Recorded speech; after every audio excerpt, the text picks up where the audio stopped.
नमस्कार प्यारे साथियों, कैसे हैं आप सभी? उम्मीद है सभी अच्छे होंगे, मस्त होंगे, जबरदस्त होंगे, आपकी तैयारी अच्छी चल रही होगी। एक बार फिर स्वागत है आपका हमारे यूट्यूब चैनल नॉलेज की स्टोन में। आज जो मैं आपको कराऊँगा वो हिस्ट्री के 50 क्वेश्चन कराऊँगा। अभी मेरी पिछली जो वीडियो थी वो ज्योग्राफी के 50 क्वेश्चन की थी, 2-3 कुछ सीरीज मैंने उसमें करा भी दिए हैं। आपको करना कुछ नहीं है, इन वीडियो को 1 से 2 बार कंटिन्यू देखना है और फिर उसके बाद आप कंटिन्यू कर पाएँगे, 2-3 बार आप देख लेंगे तो। ठीक है, चलिए बिना देर किए हुए चलते हैं हम अपने नेक्स्ट क्वेश्चन की तरफ। किस शासक ने पहली बार देवनंद प्रियदासी की उपाधि धारण की थी? ये क्वेश्चन एनसीईआरटी में भी है और ये कई बार पूछा गया क्वेश्चन है और आपको एकदम दिमाग में बिठा लेना चाहिए। किस शासक ने? तो वो था बेटा शासक अशोक। अशोक को एनसीईआरटी में बताया गया देवनाम प्रियदासी के नाम से बोला गया है अशोक के लिए। ठीक है, तो दिमाग में रखना ये चीजें। अशोक को संगम साहित्य किस क्षेत्र से संबंधित है? संगम साहित्य किस क्षेत्र से संबंधित है? बेटा संगम साहित्य है कर्नाटक से, आंध्र प्रदेश से, तमिलनाडु से या केरल से? तमिलनाडु से संगम साहित्य। संगम वंश, तुलुव वंश, सुलुव वंश, अरकविडु वंश, चारों वंश हैं 12th क्लास के एनसीईआरटी में, तो आप देख लेना एक बार अच्छे से, क्वेश्चन कई बार पूछा जा सकता है। हड़प्पा सभ्यता में ग्रेट बाथ कहां से मिला है? तो बेटा मोहनजोदड़ो। ठीक है, ग्रेट बाथ कहां से मिला है? मैं टाइम नहीं लूंगा आपका, मैं एकदम एग्जिट क्वेश्चन बता रहा हूं। मोहनजोदड़ो। किस गुप्त शासक ने अश्वमेध यज्ञ किया था? अश्वमेध यज्ञ कौन करता था?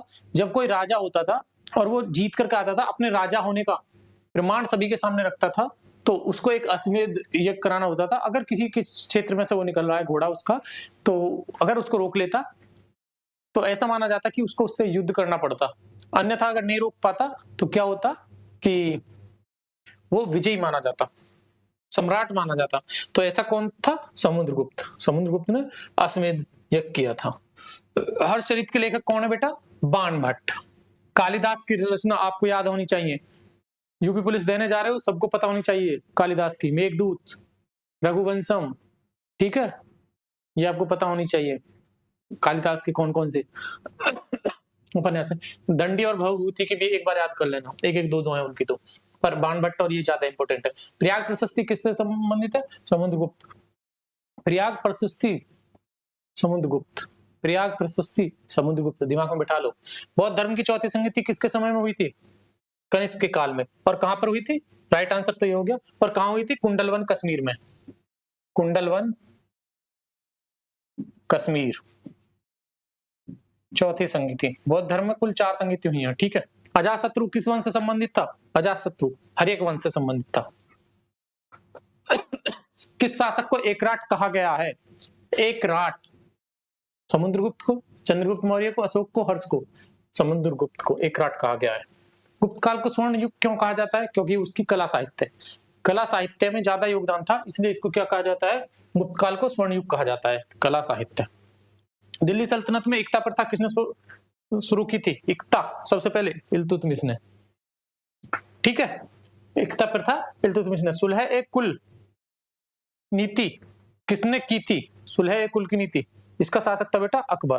ठीक है, सुलह ए कुल की नीति अकबर ने की थी।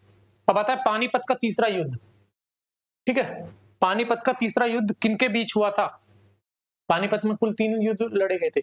एक 1526 हाँ, पानीपत का दूसरा कब हुआ था? 1556। तीसरा 1784 या 64? 1784 या 64? आप कमेंट में बताना। ठीक है, किस किस के बीच में? पहला सबको पता है, दूसरा सबको पता है, तीसरा किसके बीच में? तो तीसरा था बेटा मराठा और अहमद शाह अब्दाली। अहमद शाह अब्दाली एक तरफ था और मराठा एक तरफ थी। रजिया सुल्तान किस वंश से संबंधित थी? देखिए इन वंशों का क्रम याद रख लेना। गुड़खा तस्लीम, गुड़ खा तस्लीम। गुड़ से मतलब गुलाम वंश, कैसे मतलब खिलजी वंश। सीक्वेंस है ये इनका, खिलजी। तैसे मतलब तुगलक, सैसे मतलब सैयद, लैसे मतलब लोधी, मैसे मतलब मुगल। तो गुड़ खा तस्लीम है। तो पहला इनका क्रम क्या है? रजिया किस वंश से संबंधित थी? गुलाम वंश से संबंधित थी। किस शासक ने बाजार नियंत्रण नीति लागू की थी? अलाउद्दीन खिलजी। अलाउद्दीन खिलजी ने बाजार नियंत्रण नीति लागू की थी, क्योंकि बाजारों में जो मिलावटखोरी और कहते हैं कि एक तरफा, ठीक है, यानी बाजार पर जो नियंत्रण किया था, कंट्रोल किया गया था, वो इन्होंने किया था। ठीक है, चलिए। तारीख फिरोजशाही किसने लिखी थी? जियाउद्दीन बर्नी, अमीर खुसरो, अबुल फजल या बदायूनी? जियाउद्दीन बर्नी। तारीख फिरोजशाही, ठीक है, याद कर लेना, इंपोर्टेंट है, इस पर इंपोर्टेंट भी मार्क कर लो। शिवाजी का राज्याभिषेक कब हुआ था?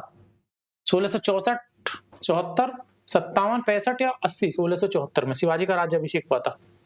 ठीक है, अच्छा, अगर मुगलों को टक्कर दे सकते थे तो कौन थे? तत्कालीन इसमें मुगलों को टक्कर दे सकते थे तो कौन दे सकते थे? वो थे बेटा, कौन थे? शिवाजी। ठीक है ना।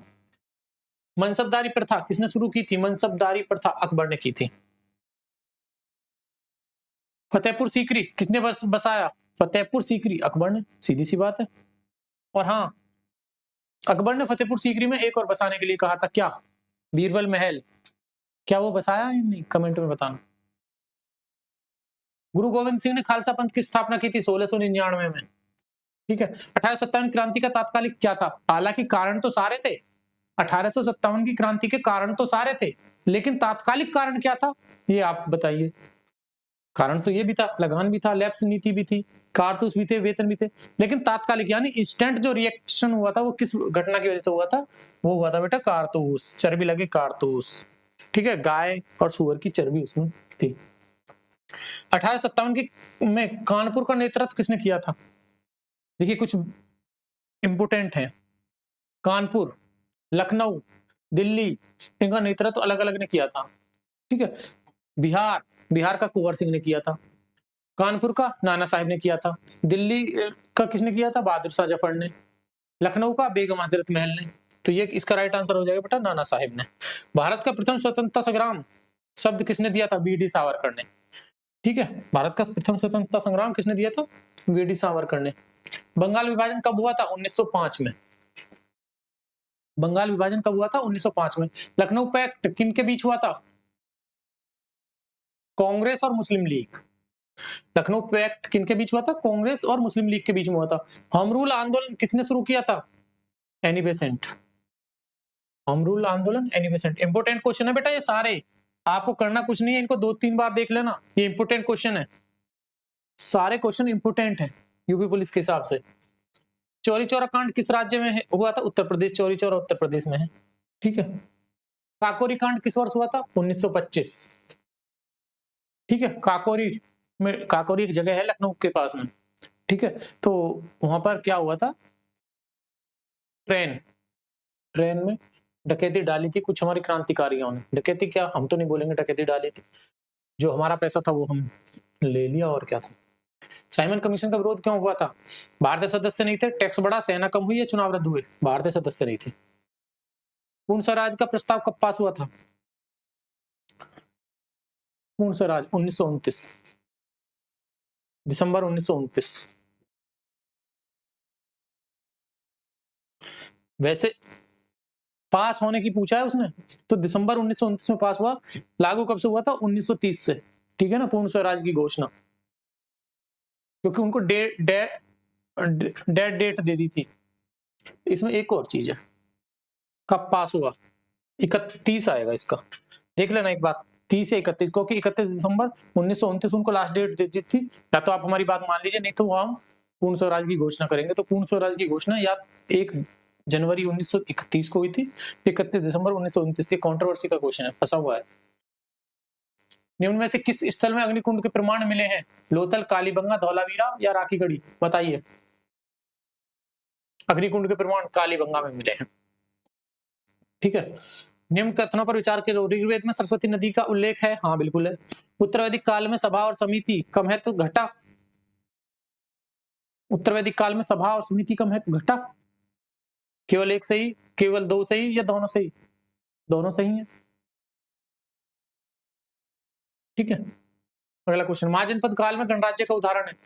देखिए महाजनपद काल में 16 महाजनपद थे, 16 महाजनपद कुल थे, कुल कुल 16 महाजनपद थे, जिनमें से वज्जी एक गणराज्य था। 14 में क्या था? राजतंत्र, और 2 में था गणतंत्र। 14 में राजतंत्र और 2 में गणतंत्र। ठीक है। अशोक के अभिलेख में प्रयुक्त भाषा मुख्यतः थी प्राकृत। अशोक के अभिलेखों में ये थी। मिलिंद पन्हो ग्रंथ किससे संबंधित है? नागसेन और मेनांडर के बीच में जो संवाद हो रहा है ना, वो मिलिंद पन्हो है। इंपोर्टेंट क्वेश्चन है, आप मार्क कर लेना। ये यूपी पुलिस के हिसाब से बता रहा हूं मैं आपको, डीपली इसलिए नहीं पढ़ा रहा क्योंकि आप पीसीएस नहीं कर रहे हैं। पीसीएस करेंगे तो उसमें डीपली है। गुप्तकालीन स्वर्ण मुद्राओं को क्या कहा जाता था? दीनार। गुप्तकालीन स्वर्ण मुद्राओं को दीनार कहा जाता था। अर्थशास्त्र में वर्णित सप्तांग सिद्धांत किससे संबंधित है? ध्यान रखना, पहली बात तो ये अर्थशास्त्र, ये राजनैतिक पुस्तक है, ये राजनैतिक पुस्तक है। ये अर्थशास्त्र वो इकोनॉमी वाली अर्थशास्त्र नहीं है। ठीक है। किसने लिखी थी? कौटिल्य ने लिखी थी, कौटिल्य या विष्णुगुप्त ने। ठीक है। किससे संबंधित है? अर्थव्यवस्था से, राज्य से, धर्म से। किससे? तो राइट आंसर आ जाएगा इसका राज्य से। बौद्ध धर्म की महायान शाखा किस संगीति के बाद हुई? बौद्ध धर्म एक संगीति हुई थी, उसके बाद 2 शाखाओं में विभाजित हो गया, एक हीनयान एक महायान। तो कौन सी संगीति थी? चौथी, जो कहां पर हुई थी? कश्मीर। कश्मीर में कौन? कुंडलवन। और किसने इसकी अध्यक्षता की, ये आप बताना। चौथी बौद्ध संगीति की अध्यक्षता किसने की थी? आप बताएंगे या मैं बता दूं? वसुमित्र। बताना आप कमेंट में। प्रयाग प्रशस्ति किस लिपि में है? ब्राह्मी। नालंदा विश्वविद्यालय को किसने नष्ट किया था?